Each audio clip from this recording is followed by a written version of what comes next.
Hi, I'm Peter J. Ray. Welcome to Adventures in History. Today's topic is Dearest Mother, Love Ruthie. Ruth Smallshaw Ray's Letters to Her Mother, 1944, Part 6.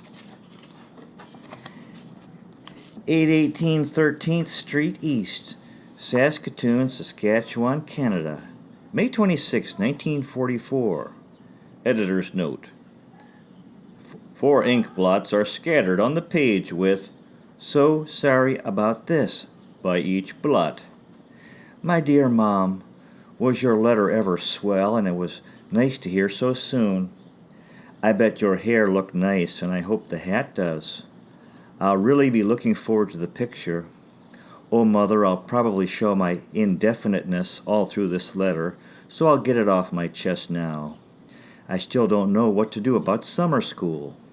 The idea of taking the math course intrigues me for the simple reason that if I took it and then 2 subjects next winter, I'd have my superior certificate while I was still 20, and my first year varsity within 2 years, and that would be a little bit of all right. But the catch is that if I worked all summer and had 2 subjects in winter, I don't think I'd be much good after that, because it takes a terrific lot out of you. If Pop's so ambitious, why hasn't he taken correspondence classes? He has just as much time as I, and more. I still might, though. Then the other side is as Marion suggests. The favorite part of my job is teaching art, and if I continue it next year, it would be my duty to my job to get a course. I can get my permanent certificate now. Okay, eh? After 1 year of teaching. You see, in the country it's 2 years because the inspector only comes once a year, but we have had 2 within the year. I was lucky, though, to get this position. Then there's a 6 weeks course at Emma Lake, Art. I'd quite decided on it before, but not now. It would be a swell holiday, too, but I change my mind every 2 minutes, and it's really bothering me. What would be best? Marion might go home for the whole summer. She thinks she'll take a course until something happens, like today. We had fire drill, and it upset her, so she lost her breakfast. Everyone said my kids would be scorched had it been a real fire, but I'm not going to go pushing my babies around. If a real fire came, I'd probably carry them out. Do I ever love them? They've been bringing me dandelions all week, millions of them. I had a great time romping with them yesterday. I used to enjoy those play periods so much, but since I have these 2 specials, Beth takes them out to play, and she's so crabby with them. She's nice when I'm around with them, though. Today we had another party. Ronald got a parcel, so we had ice cream. Beth and I got it, cookies, marshmallows, chocolate bars, and their milk. We were glad of the parcel because it's close to payday, and I bought the last cookies I could afford Wednesday. I don't regret it, though. I get more of a kick out of doing things like that. Well, our big display is June 7th, and I guess you remember how I raved about it last year. Well, this will be something for me. I'm sort of scared because the art will be all around in the auditorium and in the art room, too. Miss Pridmore looked at it and thinks it's okay, I guess, because she said if it wasn't, we wouldn't have it in the auditorium. Let's hope it looks okay, eh? Oh, yes, and she thinks I ought to have art with the little classes, too, next year, primary. It's a good idea, I think, to start children in with this new creative art idea while young. I was surprised that I'd be teaching it again. It was experimental. Did you get the ration coupons? Say, does Bud's coat sound okay, but definitely. I did enjoy his letter, too, and Auntie's, Grandma's, and Bev's, too. Do you want them back? I ought to write to Bev. It's sort of a coincidence. Marion has a cousin at GASP, too, also an LAC, and feeling sort of hard done by when all the other guys go flying through as pilots. Would it seem corny if I wrote to him? Maybe I'd better keep up on the letters I owe now, but it was a coincidence. The only cousin Marion writes to. I've had swell letters from Marshall in Lachine. He'll be there a couple of weeks. It's really too bad he didn't get leave. You're not kidding about hoping he'll get through it all okay. It'll take a while for him to get into air operations anyway, but then, gee, it's nice you're still thinking about houses. But if you think Fisher's is still not sold, why not find out and maybe make him change his mind? It would be nice to build, though. Pick your own situation, etc. Where would you like it? Is it ever funny, but I'm most looking forward to seeing the curtains. Somehow I think I'm going to like them. Will it ever be swell to be home? But I guess you wouldn't be able to stand me around for very long anyway. Do you think I could get a job? Maybe correspondence like Winnie did? There I go with another idea. You'd think I didn't appreciate my holidays. Was I ever a stoop to waste my summer after grade 12? I could have taken a course in Regina then. I must be getting old looking back to my youthful follies, but now there are so many things I'd like to do that I can't imagine how I was content to waste so much time. What are you going to do for a holiday, Mom? Does Pop get any? Will he be playing for the exhibition? Marion and I are still sort of looking for a suite for next year. We want to stick together. We've decided that boarding's no go after you've had the freedom of light housekeeping, and we're pretty well matched as roommates go, incredible as it may seem. We're so opposite we agree. Fundamentally, though, we have an awful lot in common, and we do get along swell now. We think that it would be best to be away from each other all summer and then appreciate being together next winter. Marion says we'll have to come back in the morning so we could talk all day about the summer, but I can't see where I'll have much to talk about then. We really went to town after the weekend while she was in Regina. Oh, Marshall thought that clipping was very good. I sent it Sunday. He got it Tuesday. They've had quite a course, lying in the rain on the wet ground at night, going to bed at 6 o'clock in the morning after a night like that, then marching in the hot sun at 4 o'clock in the afternoon. They're trying to kill them before they get over, I'd say, but he doesn't seem to mind it too much.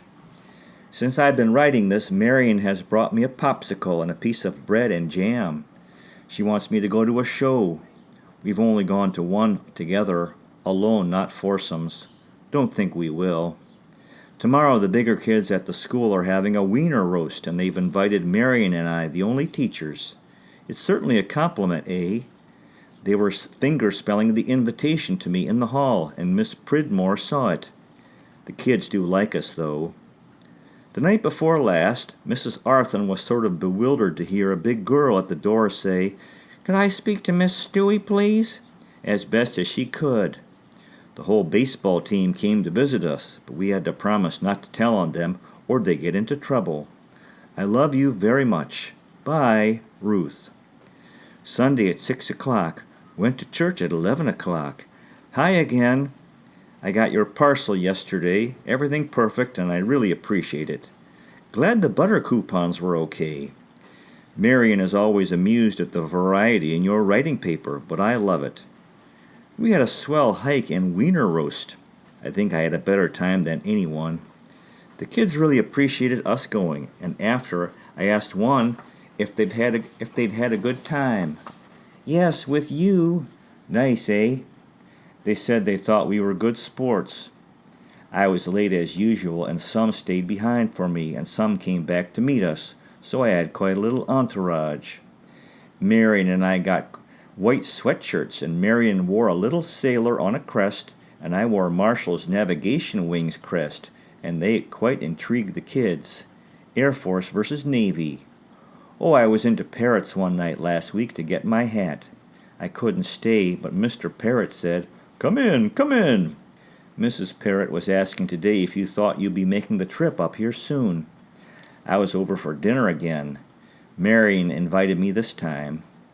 I felt like I shouldn't when I was just there last week, but they said they wanted me so. They also invited me to stay for supper, but I was afraid of too much of a good thing, and I wanted to write to you.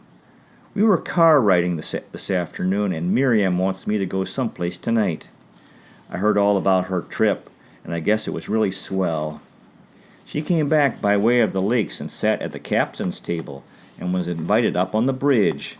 Is that where they steer? While going through the locks, and was at all the best places in the bigger cities. I guess you'll have to come up, Mom. They're always mentioning meeting you. It's corny, but that's the way it is. Mr. Parrott asked me how many times a week Marshall wrote, or how many times a day. Nosy, eh? Just kidding, though. It'll be swell to be home. Right but quick. Love, Ruth. P.S. I went to the jeweler's and picked out what I thought a really smart bracelet. I hope Bud likes it. The ones you mentioned at $2.50 are the usual ones, but I wanted one more original, and I think better, so it'll run into a lot more. About a little over $6. I hope Bud'll like it, though. I thought I might as well make it nice while it's not that I can afford it, but because he's a swell kid and the only brother I've got. And there's not many more years before he'll be grown out of presents like that. Maybe he'll think of me, too. No, if you can just give me an idea of something original for Marshall. His family expect I'll be sending him something, so he has everything. 2 watches, identification bracelet, 2 or 3 wallets, change cases, umpteen shirts, etc., haversacks. He just shouldn't have a birthday, that's all. Yes, we've had rain. My kiddies noted on the calendar that every Tuesday and Thursday this month was rainy. We mark it in blue, a hangover from my kindergarten days. Marion and I have a line on a suite on University Drive. It'll be sort of expensive, $35. But we paid $25 for our room before, so might like this. Don't know yet. I must get a trunk to store my stuff. Bye. Love, Ruth. 818 13th Street, East, Saskatoon, Saskatchewan, Canada. June 4th, 1944. Dear Mother, your parcel Friday was just a little bit of all right, which is our way of saying really swell. It was funny. At first I said to Marion that you made them, and weren't they good? Then during supper I wondered how you could have made them, knowing you didn't have any cutter like that. But as Marion said, you couldn't buy any as good as they were. So we decided you must have made them until I noticed some put together with icing. That, I said, couldn't be Mom's. She never makes anything like that. So came the dawn with your letter Saturday and the problem solved. But you must tell Mrs. Burns how lovely they were, and we really appreciated them and you for thinking of us. You're a peach, dear. Your letter was really cute, and I think we ought to give Ruth Nilsson a shower when I'm home in June, maybe. I think that was nice of her to invite us to the reception. I'll explain later why, but I'll be staying here for a 6 weeks course in art from July 4th to August 15th or so. So about the weekend of the 22nd of July, I'll be wanting to come home. So I will that weekend for Ruth's wedding. Miriam's big birthday party is planned for the next weekend, so maybe it won't be too dull a summer. I'll be home Thursday night, the 22nd of June, for about 10 days, and I'm really looking forward to it. I know how easily plans can be upset, but for now we've planned on coming back to 818 for our summer course. For next fall we're interested in a 2-room suite in a big house on University Drive. It's being fixed up now, and the lady phoned us at school, and we can look at it in a couple of days. I hope it'll be nice. It's going to be very expensive, but Marion got a $140 raise, up to my salary, and I got a raise too. I don't know how much, but we just heard yesterday. Mine will be slight. I know, but I can't kick as in my first year I got $210 in raises. Anyway, we think we might manage University Drive. I liked living there before. We've found it impossible to get into a suite downtown, so, of course, these are but tentative plans.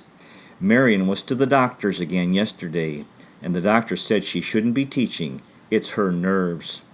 She was also to an optometrist. Her eyes are okay, but she has an allergy to chalk dust. Imagine. It's really too bad. She thought she was and always has been healthy, so doesn't belong to the medical co-op, and all these visits are counting up, and she might not be able to go to summer school if she's no better. She gets headaches and I think takes too much headache tablets and sleeping powders and often loses her dinner. Another thing I consider very hard on a person is her emotional outbursts.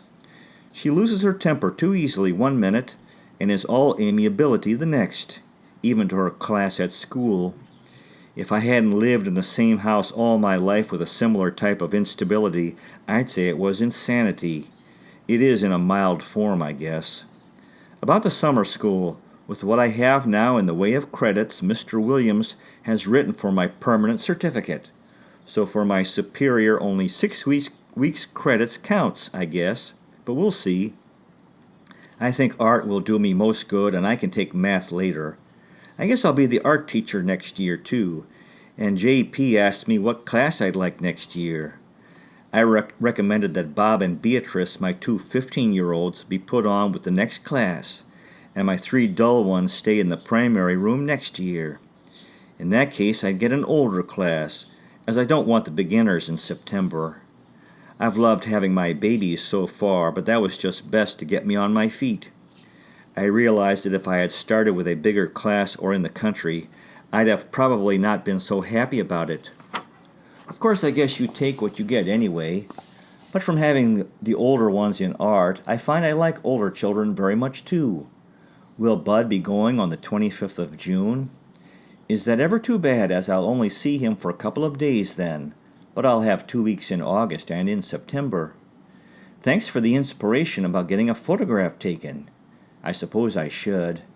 Marion has mentioned it about 50 times a day, more or less. Marshall has asked for one quite often, too, but I don't know why, but I'd hate to see what it might look like. Maybe someday I'll make up my mind to do it, as Marion has given me pep talks saying it's selfish not to, and that you'd like one, because you have a snap of me up proving you'd want one, etc. But we'll see, someday. I really think Marshall has gone overseas. I had a letter Monday and not one Tuesday, Wednesday, or Thursday. So when Miriam phoned Thursday night, I thought he must have left. They hadn't heard for about 10 days. However, we both got a letter Friday, and theirs was a regular one, and they don't think he's gone.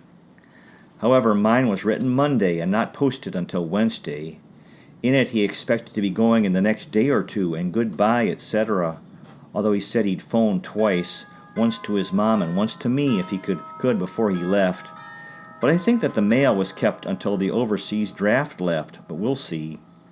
I don't think he wanted his mom to worry, and she doesn't expect a letter so often anyway, so probably won't even notice for a while. Last night I went to a party with Miriam and had quite a nice time. It was friends that she'd known at varsity, and sort of a surprise birthday party for a guy that is military exempt, I presume. Yes, we're quite wondering how our display will turn out. Last minute Ruth hasn't a thing ready, so we'll have to work a lot on Monday and Tuesday. Last Tuesday, 90 normal students came to observe, 7 at a time, so I put my kiddies through their paces so often I didn't know whether I said things from memory or logic. By the end, Gilbert was laughing so much and thought it was a great joke. When he'd give me some speech reading, I'd say, "Run to the table," then he'd run back and kiss me. After a few sessions, he was giving me 3 and 4 kisses when everyone would think it was so cute. Then I'd ask him, Are you a baby?" He'd say no, but by the end was saying yes for variety. Then I'd have to laugh at the little devil because I was feeling that way myself. We were sure tired. Marion just ushered them around so she didn't have to teach. Wednesday morning we don't teach, but I'll have to be in the art room, they tell me. Sure scared, too. Sure swell, you'll count votes. Boy, do we ever wish we could vote. Bet we have a better idea than a lot of the old guys or even kids like Alice who are 21. A lot of old guys, namely CWD, etc., are sure worried in case after the election there'll be a shake-up in the old school. You can tell Mrs. Newman that it's really swell now. Mr. Williams is the superintendent. He asks us all about complaints, and we've sure got a lot off our chest. And Mr. Downer is a lot nicer, too, now he isn't in command. Wish I could go with the kids at noon, June 22nd. Marion says hello. Bye, dear. Thanks again for the cookies, and I love you very much. Be seeing you, Ruth. School for the Deaf, Saskatoon, Saskatchewan, Canada, June 5th, 1944. My dearest mother. Hello, honey.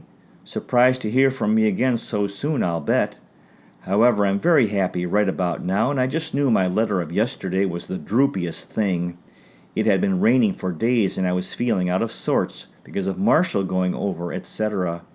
I know it was foolish, but you can't help it.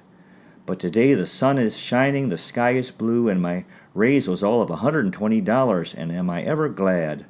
$120 in September, $30 November, $60 January, $120 May 1st, a total of $330. The raise dates back to 13 months of teaching. Sure getting mercenary, eh? Of course, the catch is that everyone but 3 of the whole staff got a $120 raise. June 15th getting so close as it is. What won't they do, eh?